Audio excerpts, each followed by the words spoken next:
आज हम अपने सिलेबस के अनुसार करने वाले हैं चिंतामणि भाग 1। इस निबंध में इस निबंध संकलन में 4 से 5 निबंध हमारे सिलेबस में लगे हुए हैं, जिसमें से आज हम लोग देखेंगे कविता क्या है।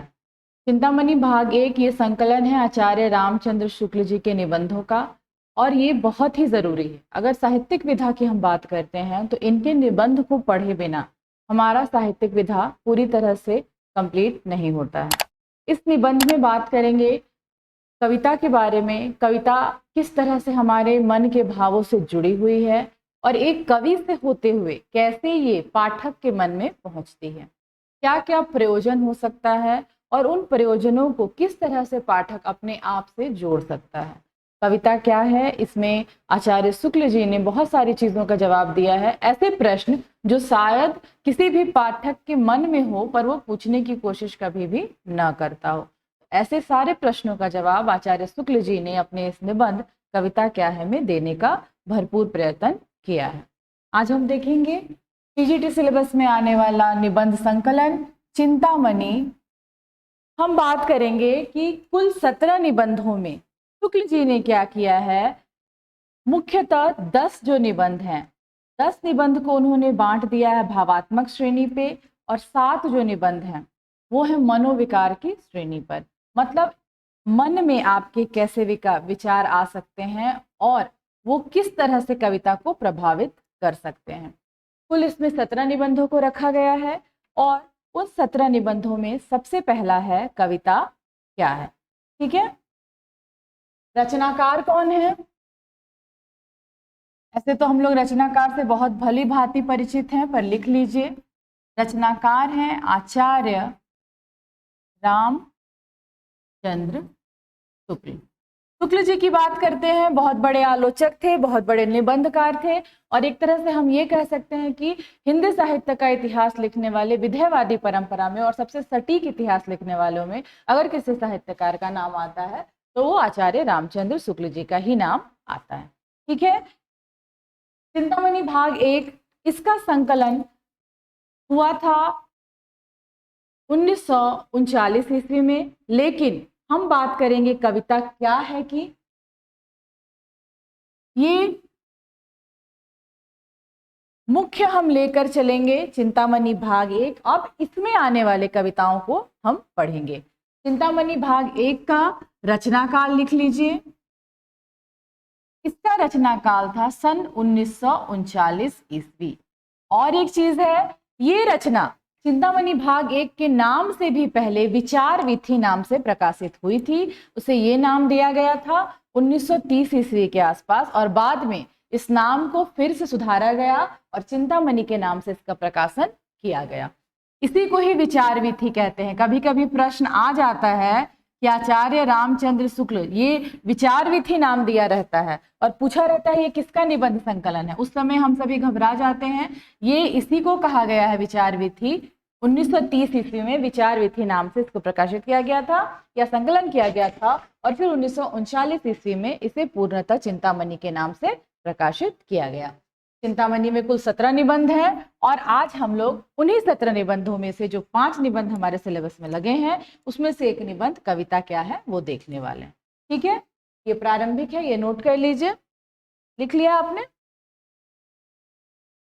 देखिए, बात करेंगे आचार्य शुक्ल जी की। शुक्ल जी के चिंतामणि भाग 1 और चिंतामणि भाग 2।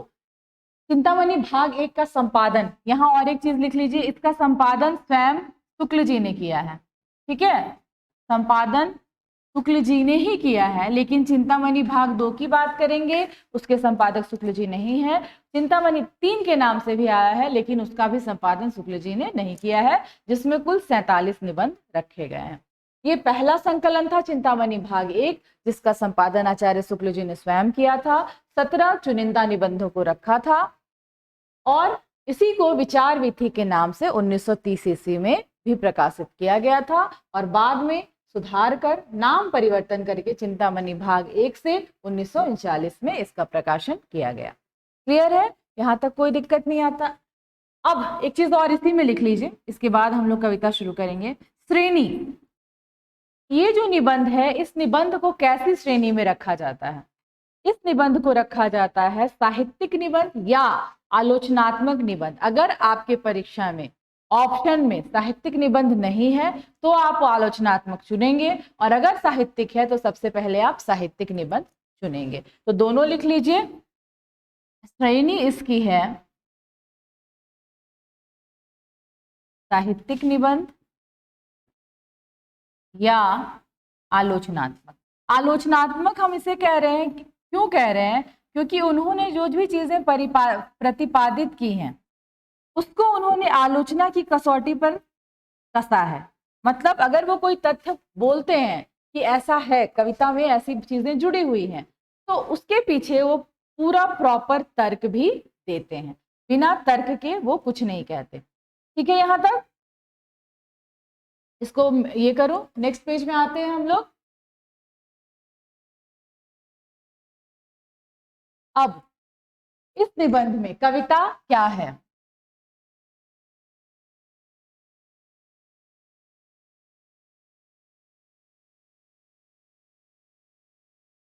इस निबंध में शुक्ल जी ने कुल 14 प्रमुख तथ्यों पर बात की है, जिसके बारे में वो समझा रहे हैं कि निबंध में किन किन चीजों को कैसे लेकर चला गया है। सबसे पहला है कविता क्या है। पहला ही पंक्ति में वो बताते हैं कि कविता क्या है। निबंध का अगर पहला भाग देखेंगे तो पूरे विस्तार से यही बात की गई है कि कविता किसे कहेंगे।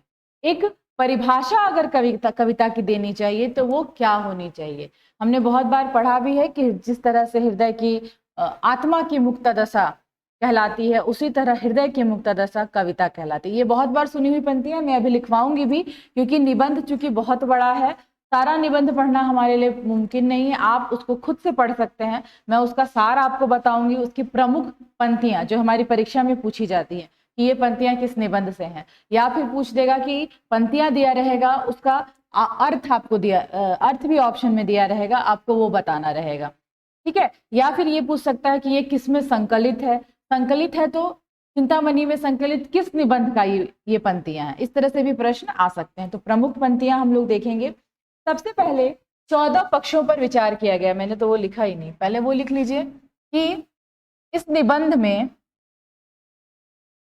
स्टार साइन देके लिखिए, इस निबंध में कुल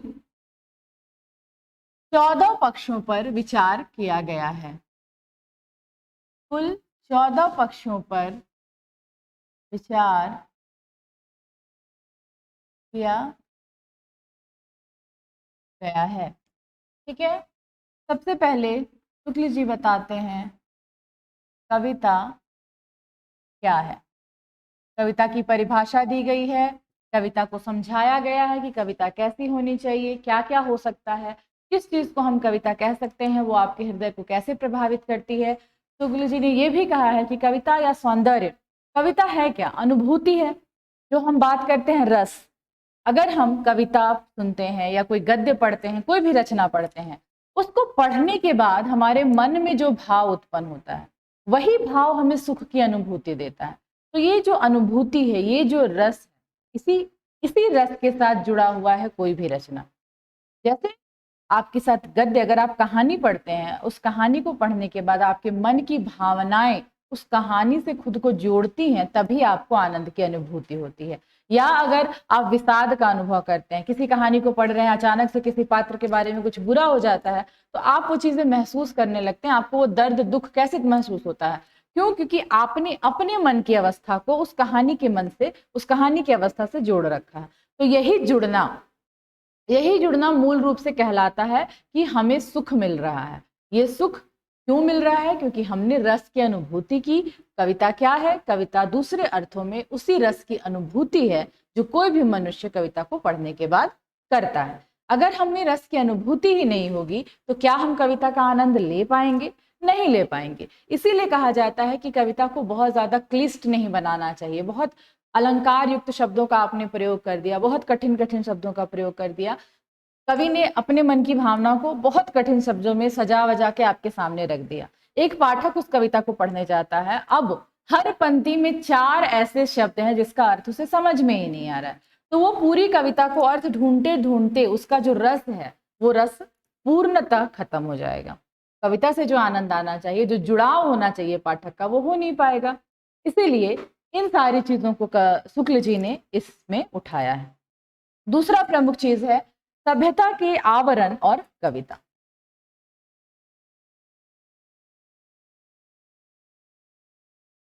ये दूसरा पक्ष है, सभ्यता के आवरण और कविता।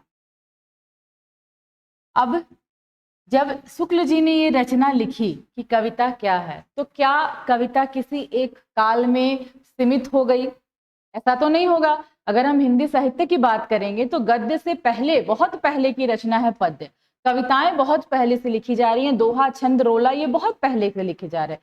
ये भी एक कविता की ही श्रेणी है, क्योंकि वो गद्य रचना तो थी नहीं। अगर आप दो पंक्तियों में दोहा में कोई बात कह रहे हैं तो वो कविता की श्रेणी में, पद्य में ही आएगी। इसलिए शुक्ल जी कहते हैं कि सभ्यता का आवरण, जैसे जैसे इतिहास बढ़ता गया, भारत विकास की ओर बढ़ता गया और हिंदी जो लौकिक संस्कृत, वैदिक से लौकिक आई, लौकिक से पाली, प्राकृत, अपभ्रंश, खड़ी बोली और होती हुई आज जो हमारी हिंदी है, उस हिंदी में कविता की रचना जो हुई वो बहुत पुरानी है। उस पुरातन काल से आज के नवीन काल तक, जब तक शुक्ल जी ने लिखा है तब तक के नवीन काल में कविता ने भी बहुत सारे पड़ावों को पार किया होगा। बिल्कुल सही बात है, एक तरह की कविताएं तो हुई नहीं होंगी। जैसे हम बात करते हैं भारतेंदु युग की बात करते हैं, तो भारतेंदु युग में जो कविताएं थी बहुत ज्यादा प्रहसन हुआ करते थे, या फिर समस्या समाधान करने वाली कविताएं लिखी जाती थी। क्यों? क्योंकि उस समय का जो वातावरण था वो वैसा ही बन गया था। कवि भी मूल रूप से बहुत ज्यादा भारतेंदु जी के संपर्क में रहते थे। कविता संवर्धनी जो सभा बनी थी उसमें भी ऐसे ही कविताओं, ऐसे ही तथ्यों पर बातचीत होती थी कि भाई हमारी कविताएं क्या होनी चाहिए, समाज के लिए प्रेरक होनी चाहिए, समाज की समस्या का समाधान होना चाहिए। तो उस समय की जो कविताएं थी वो समस्या मूलक, समाधान करने वाली होने लगी। थोड़ा और आगे बढ़ते हैं, द्विवेदी युग की बात करते हैं। उस समय आप देखिए रामधारी से दिनकर जी हमें मिलते हैं, ओज के कवि भी बहुत ज्यादा तेजस्वी कवि मिलते हैं। थोड़े दिन बाद और आइए आप मधुशाला जैसी कविताएं पढ़ती हैं। मतलब कविताओं का जो रूप स्वरूप है वो देश के, मतलब बदलते समय के अनुसार कैसे बदल रहा है। जैसे जैसे सभ्यता विकसित हो रही है वैसे वैसे कविता भी विकसित हो रही है, कविता लिखने की परंपरा बदल रही है, कविता को सुनने वाले जो पाठक हैं, पाठकों की समझ बदल रही है, पाठकों का परिवेश बदल रहा है। तो अब कविता, मान लीजिए अभी बात कर रहे हैं आप, हम द्विवेदी युग की ही बात करते हैं कि क्या द्विवेदी युग के जो लोग थे या द्विवेदी युग के जो कवि थे वो रीतिकालीन परंपरा की कविताएं लिखते, तो क्या वो सही रहता? रीतिकाल में कैसी कविताएं थी? रीतिकाल की कविता श्रृंगार परक थी। बहुत ज्यादा आप देखिएगा कि रीतिकाल की कविताओं में बढ़ते बढ़ते बहुत ज्यादा उसमें अश्लीलता बढ़ती गई थी। तो वैसी कविताएं अगर आप बात करते हैं द्विवेदी युग में, तो क्या वो समाज के लिए सही रहती? नहीं थी, वो समाज अनुकूल बिल्कुल भी नहीं थी। तो जिस तरह से सभ्यता का विकास हुआ उसी तरह से कविता का भी विकास हुआ, कविता की संरचना, कविता के तत्वों का विकास हुआ। उसके बाद हम बात करेंगे छायावाद की। कविता, एक रीतिकालीन कविता और एक छायावादी कविता, आप दोनों कविता की तुलना करके देखिए दोनों में कितना अंतर है, दोनों में कितना ज्यादा अंतर है। तो ये कैसे मुमकिन हुआ? ये सभ्यता के विकास के साथ मुमकिन हुआ। यही कविता रीतिकाल में कुछ अलग हुई, द्विवेदी काल में कुछ अलग हुई, छायावाद में कुछ अलग हुई। उसके बाद हमने नई कविता पढ़ी, समकालीन कविता पढ़ी। मतलब कविता लिखने का जो तरीका था, जो प्रक्रम था, लोगों की जो अनुभूति, समझने की भी जो समझ थी, वो भी बदलती चली गई। आज अगर हम बात करते हैं तो आज जैसे हमारे पास कितनी सुविधाएं हैं, तो आज तो हर कोई कवि बना हुआ है, हर कोई चार पंक्तियां जोड़ लेता है और वो कविता का ही रूप ले सकती है, और आप उसको जज नहीं कर सकते हैं और आप ये नहीं कह सकते कि ये कविता नहीं है, क्योंकि हम खुद मानते हैं कि जो आपको आनंद की अनुभूति दे रहा है, जो छंद में है, पद में है, सुनने में अच्छा लग रहा है, वो कविता है। जो आपके हृदय को, पाठक के हृदय को अगर आपसे जोड़ रहा है, आपकी पंक्तियों से जोड़ता है, वो कविता है। साधारणता तो यही कहते हैं ना हम। तो ऐसी स्थिति में बदलते सभ्यता के आवरण के साथ कविता कैसे बदली, उन्होंने इसके बारे में बात की है दूसरे पक्ष में।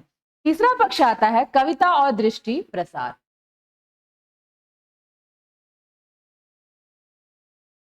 इसको नोट करते जाइए।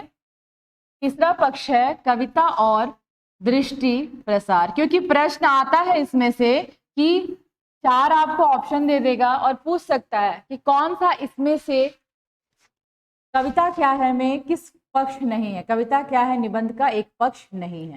तो आपको ये 14 पक्ष अच्छे से याद होने चाहिए कि किन किन पक्षों के बारे में उन्होंने बात की है। नहीं है वाले क्वेश्चन आजकल ज्यादा आ रहे हैं, पहले क्वेश्चन आते थे कि कौन सा है, तो अब हमें एलिमिनेट करने सीखना है कि कौन सा नहीं है, तो अपना सारा याद रखना पड़ेगा। ठीक है। तीसरा है कविता और दृष्टि प्रसार, जो मैंने अभी बात की। दृष्टि प्रसार की अगर बात करेंगे तो सभ्यता के साथ दृष्टि का प्रसार होता ही है। जैसे हम आधुनिक युग में दिन ब दिन, सबसे पहले आदिकाल था, आदिकाल से आप जिस तरह से भक्ति काल में आए, भक्ति काल से रीति काल में आए, तो ये जो प्रक्रम बदल रहा है, इस प्रक्रम में बदलने के कारण हमारी दृष्टि, जो हमारा नजरिया है समाज को देखने का, लोगों को देखने का, लोगों की भावनाओं को देखने का, वो बदल रहा है।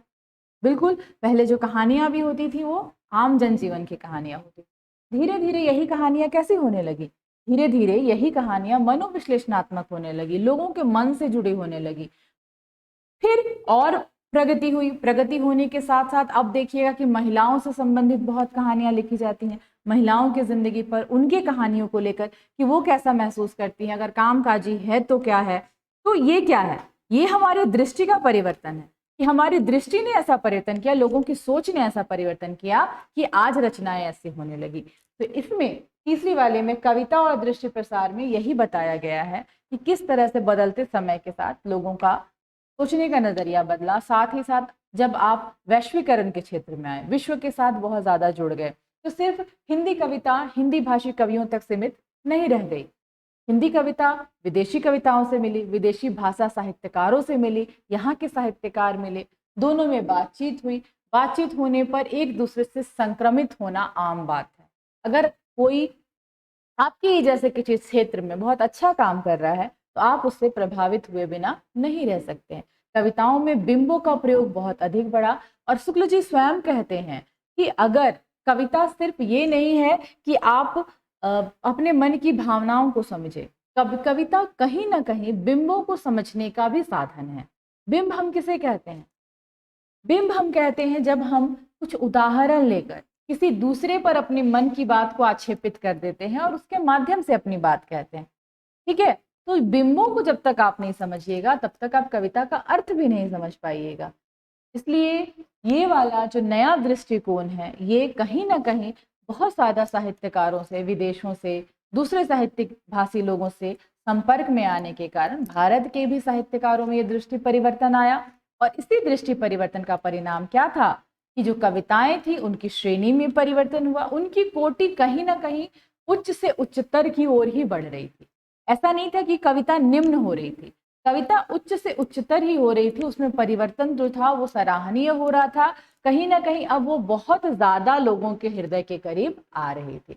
पहले जहाँ जो कविताएं, जो बात करते हम रीतिकालीन कविताएं, जो आश्रय दाता जो राजा थे उनके प्रशय गान होते थे, या फिर प्रेम कहानी भी होती थी। तो कैसी होती थी, एक काल्पनिक प्रेम कहानी होती थी। मधुमालती हम पढ़ते हैं, मधुमालती कैसी है, वो भी काल्पनिक प्रेम कहानी है जिसको उन्होंने कविता के रूप में लिखा हुआ है। तो ये जो काल्पनिकता थी ये अब धीरे धीरे उतर कर वास्तविकता के धरातल पर आ गई। नरेश मेहता की कविताएं आप पढ़िए, बिल्कुल लगता है कि किसी ने अपना स्वयं का जीवन उतार कर रखा हुआ है। तो ये बिल्कुल क्यों है, क्योंकि कवि का स्वयं का जीवन, स्वयं की अनुभूति उन्होंने लिखी है। अब वो पढ़ने के बाद आपको काल्पनिकता की आवश्यकता कहीं भी नहीं रहती है, तो कोई भी पाठक क्या करता है, उससे स्वयं को बिल्कुल आसानी से जोड़ लेता है। ठीक है। तो ये जो नया परिवर्तन था, दृष्टि में जो परिवर्तन था, उसने कविता को कितना ज्यादा प्रभावित किया, इस चीज के बारे में इस पक्ष में बातें की गई है। ठीक है। इसके बाद चौथा है मार्मिक तथ्य।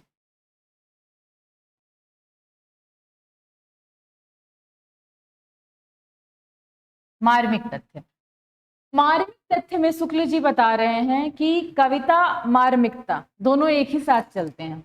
मार्मिकता क्या हुआ, किसी भी चीज का मर्म समझना, उसका मोल समझना। आप किससे समझेंगे, आप अपने हृदय से, मन के भावों से ही तो हम समझते हैं ना मार्मिकता। अगर कोई भी कविता आप पढ़ रहे हैं, ओज की कविता पढ़ते हैं या राष्ट्रवादी कविता पढ़ते हैं, और राष्ट्रवादी कविता से अगर आप अपने आप को जोड़ पाते हैं तो कैसे जोड़ते हैं, आपको राष्ट्रवाद का मर्म समझना होगा। तो ये मर्म